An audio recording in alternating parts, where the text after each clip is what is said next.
Welcome to the first kind of official round of our month-long community tournament. This time we're going to be featuring Pollina, Tesseract, Blues, and Gravel Monkey, each playing for their respective team. And Philithanic will be joining us, I believe, all throughout the day to provide additional commentary. So, yes, welcome to him and all of our players. What do we got going on this time? Well, we have expansives, scientists, scavengers, and nomads, and there is a lot of silicon, so I would not be surprised if I saw 2, maybe even 3 nomads on this map. There's a bunch of iron to the right next to some 3 geotherms. Maybe we'll have a robot down in the bottom right-hand corner. There's plenty of resources. You could see a scavenger over here by this crater directly to the right of the colony. We do see Gravel Monkey taking that potential robot spot I pointed out. Nomadic HQ has been founded. That's interesting. I wasn't expecting anybody to go robot quite that quickly. As you were saying, we see a couple of nomads, and that is more along the lines of what I expected. Maybe with a scavenger as well. I'm a little nervous about nukes, though, and so I'm really feeling the nomad founds this round. Second robot. Pair of robots. Double scavengers. Yeah. Both That's Pollina really weird. and Blues have gone for our nomads. Blues second HQ all the way on the other side, so Blues doesn't He's have... got nomad figured out. He knows what he's doing. Yes, well, he's going to be competing with Pollina for this water patch. Is the only downside of his found as his second HQ isn't next to any good source of water. I guess he could ship across from the crater. Those robots are also going to be competing for that too. He is going to get Pollina's first HQ too. Yep, that's going to be a nice advantage for her. She's going to grab up the nice water. She just takes a whole bunch of water tiles away from Blues. And he is going to have to decide now, does he want to ship? And it looks like he is going to choose to ship more valuable water a bit of a longer distance rather than take the low water. Water not super valuable this early in the game, though, so Pollina is going to want to rotate those into, I would imagine, some farms very, very soon. Farms are a possibility. Chemical refineries, I would say, are also a possibility right now. Just have to see what she decides. Yeah, everyone else quickly up to HQ2, Blues, Tesseract, and Gravel Monkey. So everyone keeping a decent pace with the nomads, which is always good to see. Excuse me. Oh boy, yeah, you are right. Everybody keeping pace with the nomads, which does surprise me a little bit. We do have a couple of robots ready to go. That's going to be part of the reason for that. I would imagine the other bit is our nomads didn't have perfect founds. They were kind of interfering with each other a little bit. Pollina on less than ideal aluminum, Blues on less than ideal water, less than ideal aluminum. Part of that's just Gravel Monkey going ahead and hitting the ground first. He did get the high aluminum patch taken up, and now they're just waiting to get their actual money-making tools online. Meanwhile, the robots, well, they're just going to be making money off steel, so they had those online already moving into HQ2, and that may allow them to keep up a little more effectively this game. Alright, I'm no longer dying, so I'm back. Good stuff. I was a little concerned for a moment. Oh boy. Man, it's hard to say from this point who's going to hit HQ3 first, though, because, yeah, the robots have a lot more cash, but they also need a lot more money to get to those upgrades. And you can see the nomads, despite having less money, that's just because they needed the silicon instead of the steel, and they still are going to be the first 2 up to HQ3. That is kind of what you expect. Nomads in the current balance are the fastest HQ to upgrade. All right, Blues, where you got... Okay, good. He does have a goon squad set up for this. High carbon tile auctioning off. That's probably going to be nice for our robots to see in particular, although Blues is really fighting over this one. He wants to be able to just use his return a claim and get that tile back, or he could leave it. Nope, gonna just return a claim, take it as an extra claim for 28k. Still a reasonable amount for everybody to force that up to for him. For anybody who's a little bit newer to Offworld Trading Company or is coming back from a little while of not watching, of course, the Nomads, there is now the return claim black market item in the game, which occasionally replaces things like bribe a claim or auction, tools like that. And of course, the Nomads receive 2 of them for free each time they upgrade, for a total of 8 across the course of the game. So Blue's just making use of that there to get an extra claim for 28k instead of that specific location. Blue's putting his wind turbines up in a line, gooning the middle one, current meta right now for protecting and keeping your power online. Works out quite well for blues. Pollina has the same thing, but she's going into solar panels. And we have a couple geotherms online for the robots, one each, with Tesseract going into a second, but neither of... Okay, one of those, Gravel Monkey, does have theirs goomed. Yeah, we might actually be seeing, potentially later this game, we could see some geothermal borehole out of these robots. Always kind of an interesting combination with the robotic ability that gives them extra adjacency bonuses from production, from their provided resource buildings, right? From the pumps, from the power source providing everything, of course. So maybe a nice thing to combo with geothermal borehole and these geotherms they've got nearby. They're going to have to get some value out of them because those are expensive for robots to put down. Right, so we did see both, the robots are both on HQ3, and Pollina, because she used silicon for her solar panels, she has also just got to HQ4, lagging behind blues just a little bit. Yeah, Pollina also, I think, maybe a bit of a misstep here. Put down glass kilns quite some time ago, and there's no doubt that they made some money, but they were always going to be kind of falling out of favor at this phase of the game when both of our nomads are more scrambling for silicon to tear through those upgrades. Makes the silicon just a little bit less valuable, and those glass kilns have not been making much money, especially with this high oxygen price this game. Alright, we're going to switch into some chem refineries, and they're going to get frozen immediately. Virtual reality auction, not very valuable this game at all. No, not at all. Nomads are the second. The robots provide no additional entertainment Robots value. are nothing. And then scientists are the least, then nomads. Yep. Then I think scavengers. Scavengers, and then expansive elite. Right. I think that's how it goes. Yeah. I know that, nomads are not valuable at all. They have something. They're not as bad as robots, but of course you have two that are contributing nothing and two that are contributing very little. So not going to be a great pleasure dome, even with virtual reality, but maybe probably worth 7,000 debt to pick it up still. As long as you get that pleasure dome online later. The only pleasure dome on? Sure. Because other players probably not going to go into the pleasure domes later on, so seems like a safe pickup for Tesseract. Something, a little bit of debt to pay for potential benefit as you're still lagging behind in the HQ. Now 2 HQs behind blues. Yeah. And Blue's done very well for himself this game. I mean, he picked up that 28k auction we saw earlier, and yet he's paid through all of his debt and has just been making money off of this power. Very nice for him. Yeah, we do have the first of the robots up to HQ4. Gravel Monkey's lagging a little bit behind in HQ3. Does have the upgrade whenever they want if they decide to take it. A little bit of a dangerous upgrade for Gravel Monkey as Pollina has just under 60k cash right now. She could start to make a run into Gravel Monkey, and Gravel Monkey wouldn't be able to defend themselves. Yeah, she would need probably, I think, about 30 more or so to actually clean that up. And Pollina doesn't seem to be making a lot of money at the moment for whatever reason. Seems a little bit stuck. There was that power surge on the water pumps and the chemical refineries that were getting in the way for sure. And Pollina also likely just looking to get to that last upgrade as a nomad. There it's going to be. I do say it is a danger because you do have both Pollina and the Blues who are really good players, and if one of them starts to buy into a lagging player, the other one's probably going to jump in on it. Yeah, so they get their fair share. That's why I was a little bit worried about it. But absolutely not going to happen. We do have 3 patent labs up.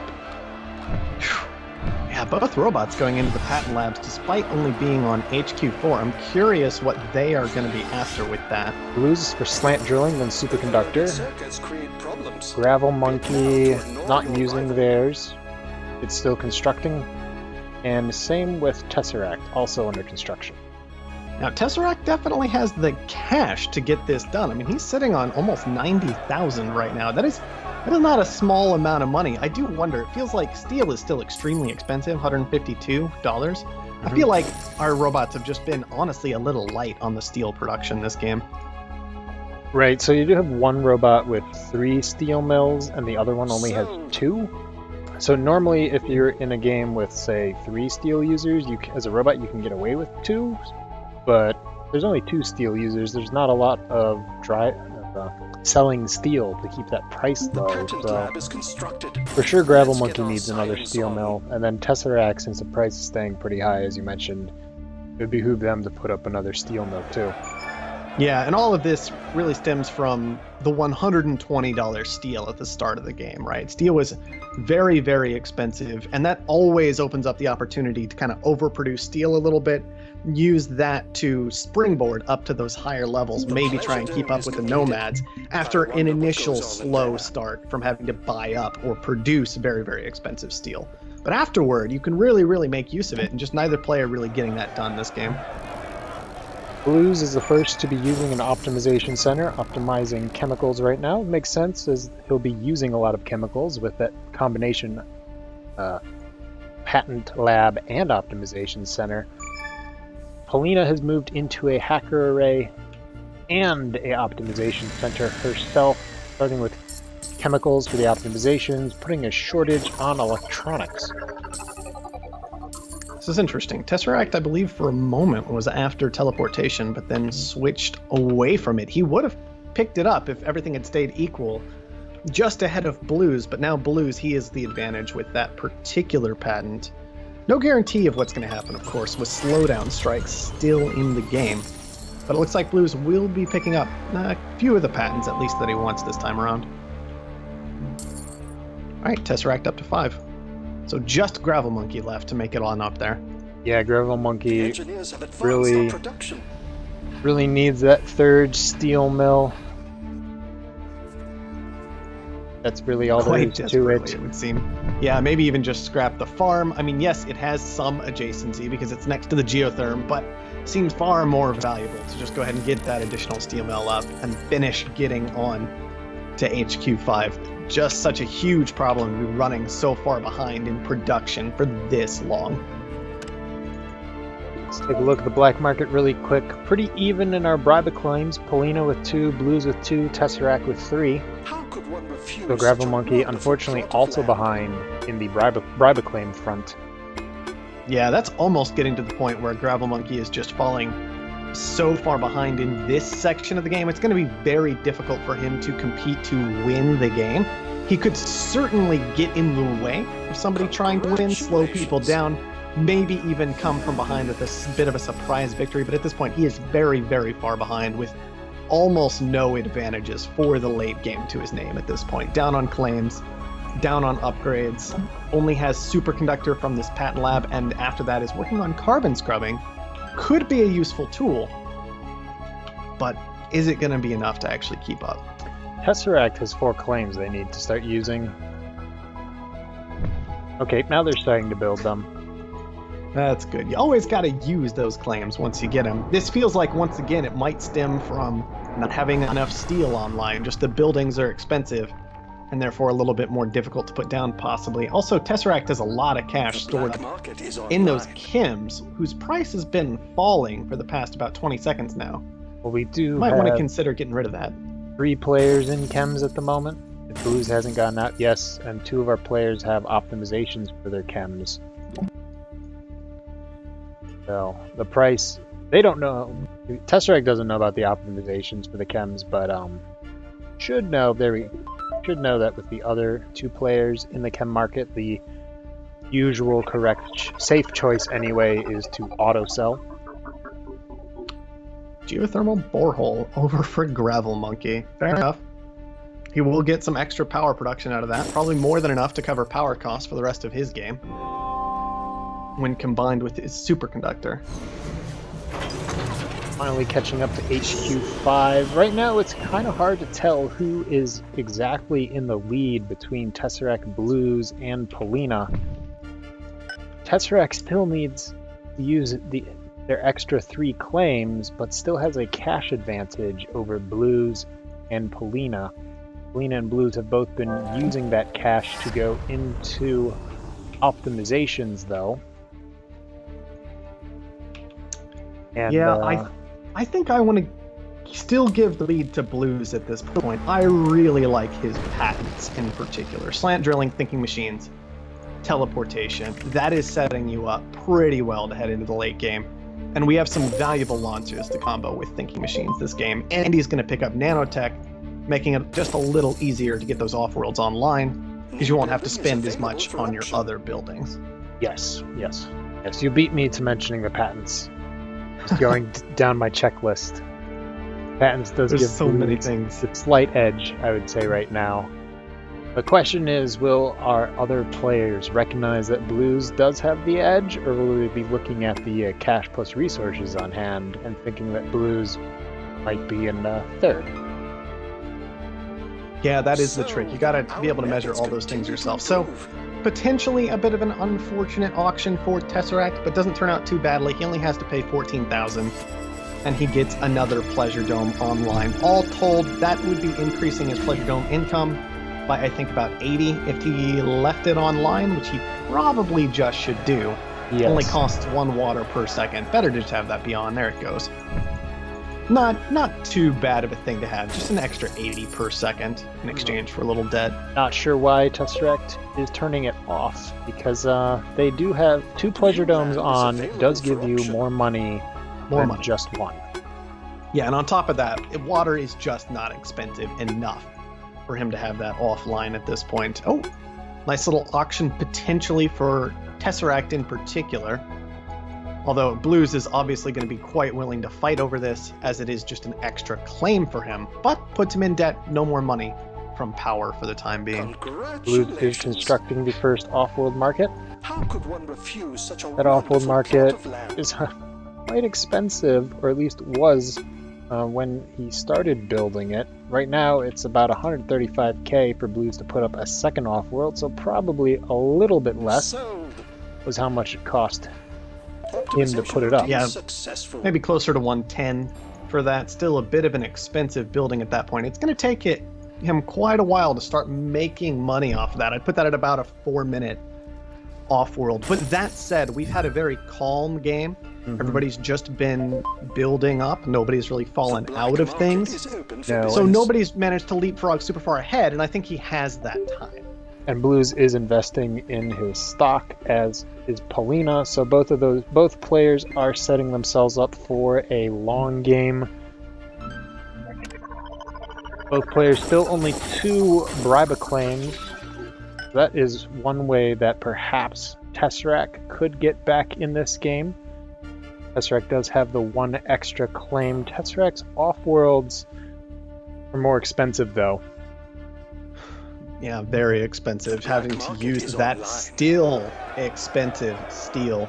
Probably going to want to be optimizing that as quick as he can. Tesseract has had that optimization center up for quite some time, but unfortunately has not kept it active, despite having plenty of chems for that. Just Has not getting to used that phase it. of the game where you got to do so many things at a time. Unfortunately, he hasn't used it. Okay, used it once to optimize He used it once. water. He got water. Yes. He got that one little bit of water, but hasn't kept it online. Gravel since Monkey, I think, is making a mistake right now. When you're clearly the 4th place player, you do not want to be putting a target on your back. Market is assembled. And Our buying fortune into somebody awaits. that's doing better than you is one way to say, hey guys, remember, I'm here. then. That is very true. Caught a dirty Just rat trying Gotta to be break our careful stuff. about that kind of thing. All right, Gravel Monkey is very heavily focused on Tesseract at this point. Drops a mutiny onto the off-world, then it gets slowdown striked by Blues. A bit of an unfortunate situation for Tesseract to have all this attention focused on him, when it still feels to me like Blues is the one The engineers pretty have advanced solidly our in the lead. production. I did not realize that solar flares were so bright. They're pretty bright. Not as bright as they used to be, but they're pretty bright sometimes. All right.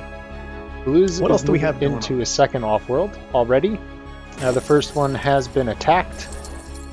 Pollina still sitting in 2 off-worlds. She's been keeping that hacker array going for at least a little bit. Let's check and see what she's been hacking and how much of it. 5 shortages total.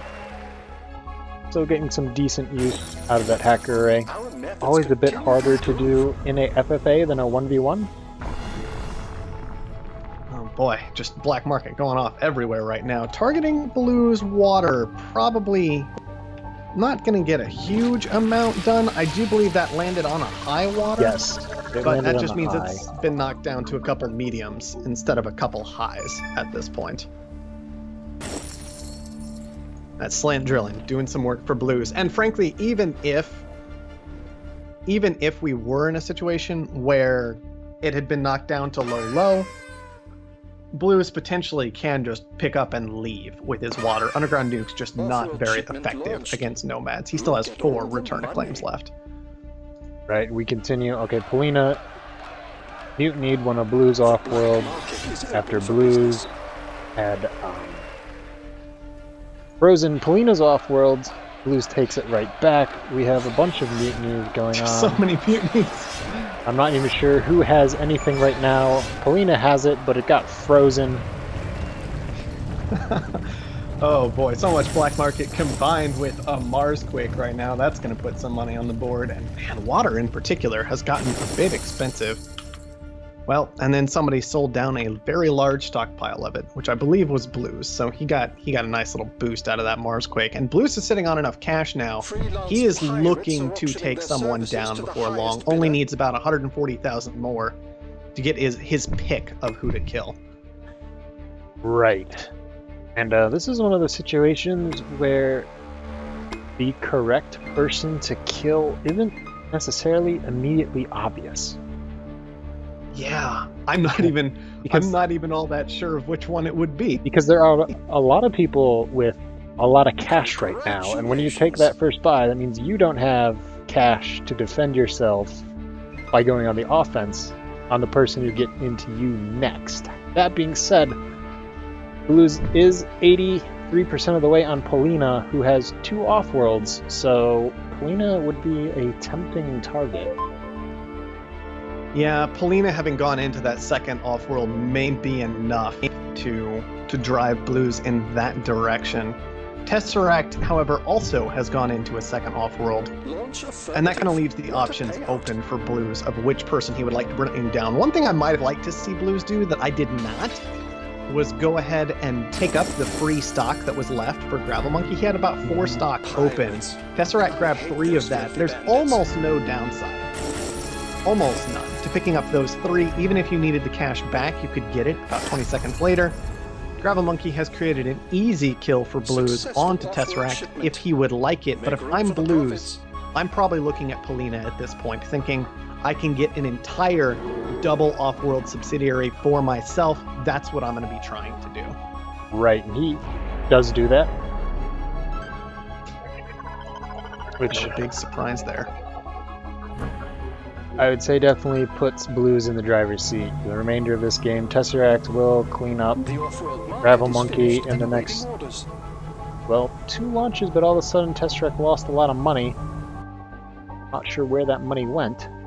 Probably the black market. If I had to take a guess, although he hasn't made a purchase recently, some of that was buying up stock from Gravel Monkey, of course, since they're now 5 and 5. But still, it feels like no matter what happens with these two at this point, this is kind of what happens when you get embroiled in a fight between, like, let's say, 2nd and 4th place is kind of what it felt like at this point. Oftentimes, the guy in the lead, if left alone too long, will just go ahead and run away with things. And I think that's what we're seeing in this particular game. Yes. And one of those dangers of playing a FFA is you can't control what all your other opponents do. Sometimes they make suboptimal plays, and you just have to deal with those consequences. Yep. On the plus side for an FFA is a lot more forgiving in the fact that there isn't always one person raining down black market on you consistently. So there are some trade-offs. That's true. That's true. Hopefully, those players will be allies when you need them. Now, Blues, at this point, he needs 812 to bring down Tesseract. He needs 764 to take out Gravel Monkey. Meanwhile, Gravel Monkey is actually getting quite close to that Tesseract purchase, especially as Tesseract has decided not to try and pick up Gravel Monkey, and has just been buying into Blues, maybe trying to get Gravel Monkey to join him to take Blues down. If you look at it, if these two players had simply stockpiled their money rather than attacking each other, they would potentially be able to just split Blues right now. What a payout. Yes, Tesseract is going to sell out of Gravel Monkey to try and give himself some extra cash. Looks like, at least that's what they were considering. Unfortunately, that would make Tesseract's stock price decrease in value, probably putting him right into Blue's purchase price, but Blue's is not 100% of the way there with those couple launches that just went off, with these mutinies on the Offworld, so I expect He's in no rush to kill somebody. He'll get it done when he's got the cash. Whenever he has the cash. Not a big deal. He'll just get that purchase on Tesseract first is the pretty obvious one. Gonna give him plenty of stock. And then from there, it's just cleanup. Easy cleanup on Gravel Monkey with his Offworlds and his subsidiaries. Not much left to talk about with this one, honestly. No. These two, it's just what happens when you get into a fight at the bottom of the match. The guys at the top will just run you over once their fight has finished as well. Yes, and I'm not sure if all the players realize this, but since this tournament does not have any time-based tiebreakers, Gravel Monkey could concede. Yeah, could concede. Not gonna be too much of a difference. No.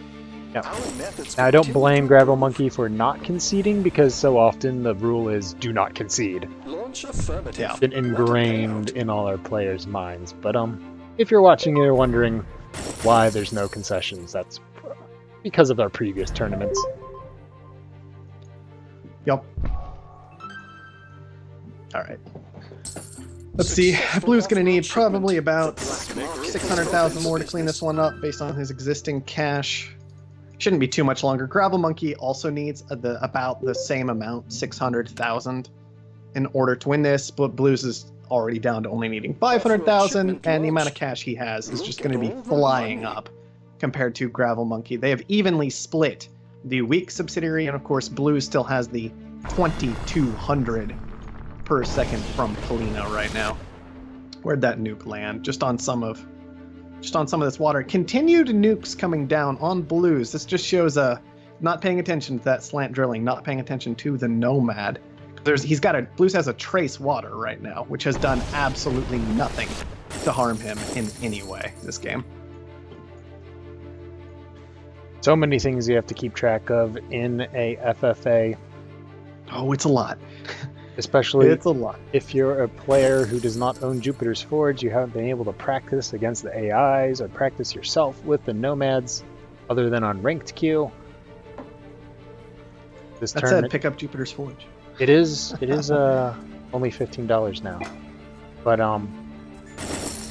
Blues with the GG will buy out Gravel Monkey and finish game number 1 on Mars. The Blues with a win for Team B, which I believe is calling themselves Boosted Pleasure Domes. Boosted Pleasure Domes. Not as crazy as they were for a while. Well, Pollina's team is still Desperate Housewives, so... Okay. Fair enough. But yeah, this game, so it was really neck and neck right until I'd say the mid-game when Blues pulled out a lead with all those patents, investing in those patents, getting those good patents as they were identified. Those patents were able to mean the black market slant drilling thinking machines just didn't really hurt Blues. And that's definitely a big deal if you kind of think you're going to be in the lead. And that's what these patents seem to signify more than anything else, was just Blues saying, I think I've got a lead. I want to consolidate this lead with an off-world market, and I want to be absolutely certain that I'm going to be able to stay there. And thinking machines, slant drilling, teleportation are definitely some fantastic tools to lock up a lead that you already have and carry it on through to end the game. Blues also, just by the way, with twice as many optimizations as anyone else. If there was one area where I think we could solidly criticize Tesseract in particular. Mhm. It was the fact that that optimization center just sat there doing nothing for so long, and there were pretty clearly some decent optimizations. Other than that, some of it was just a bit of a rough time, maybe just a poor. This robot found was not something I particularly agreed with. I thought that in the upper left corner you had maybe some of the iron up there, then at least you're close to silicon, aluminum not that far away, but it felt very limited on resources to end up as this pair of robots in this bottom right corner. All you really got out of it was the geotherms, and those I find to be questionable most of the time anyway. Yeah, so with the HQs that were available, probably just go for another Nomad. There is another high medium patch right above the colony, and then you can find that second HQ like right in the middle of this water patch that blues and gravel monkeys split, and that's close to some aluminum. That's probably where I would have gone instead of that robot spot if I were founding fourth. Yeah, I mean, there were legitimately, arguably 4 Nomad locations this game. I mean, you had so much silicon on this map. 2 of them were pretty close together, but Nomads don't have, I believe, as big a radius on each of their HQ blocks. Soren mentioned making their block less. I never tested it to see if it actually made it in the game. I've noticed that, I'm pretty sure, in the past, so I'm just going to assume it's there for the time being. But I think you could have legitimately gotten 4 Nomads on this map. And I think that might be what we should have seen this game if that was an option, because maybe your other option would have been to go expansive, try and save up. We saw this very, very late game play out, but I did not like the robot founds all that much. There is an argument for if there are 3 other Nomads, that founding robot means that you will probably... You're in different markets. Have, a steel market to yourself, something that an iron, something that you could hack, play around with, things like that. That's true. But other than that, 2 robots over here in the corner seem like too much.